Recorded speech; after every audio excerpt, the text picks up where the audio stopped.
न्यायालयीन अपील दाखल झालेल्या नगरपरिषदा आणि नगरपंचायतींमधील सार्वत्रिक निवडणुकांसाठी सुधारित निवडणूक कार्यक्रम राज्य निवडणूक आयोगानं काल जारी केला। राज्यातील 246 नगरपरिषदा आणि 42 नगरपंचायतींसाठी 4 नोव्हेंबरला निवडणूक कार्यक्रम जाहीर करण्यात आला होता।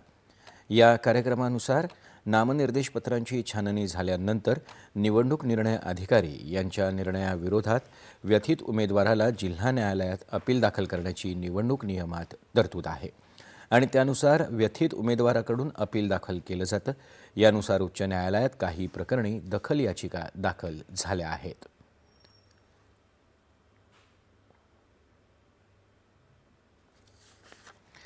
त्या अपिलांवरील निकाल 22 नोव्हेंबरपर्यंत लागणं आवश्यक होतं, जेणेकरून संबंधित उमेदवाराला त्याचा उमेदवारी अर्ज मागे घेण्यासाठी कायद्यातील तरतुदीनुसार 3 दिवसांचा कालावधी मिळाला असता आणि त्यानंतर 26 नोव्हेंबरला वैधरित्या नामनिर्देशित उमेदवाराला निवडणूक चिन्ह वाटप करणं नियमानुसार योग्य ठरलं असतं।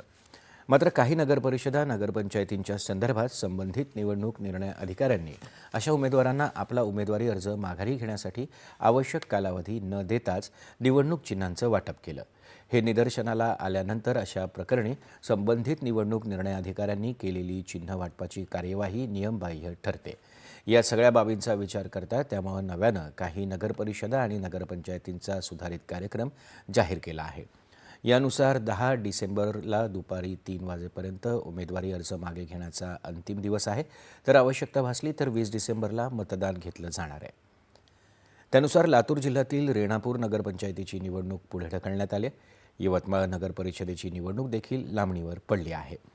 पालघर नगरपरिषद प्रभाग क्रमांक 1B आणि वाडा नगरपंचायतीतील प्रभाग क्रमांक 12 मधील निवडणूक प्रक्रिया देखील स्थगित करण्यात आली आहे। आता पाहूयात संसदेच्या कामकाजाचं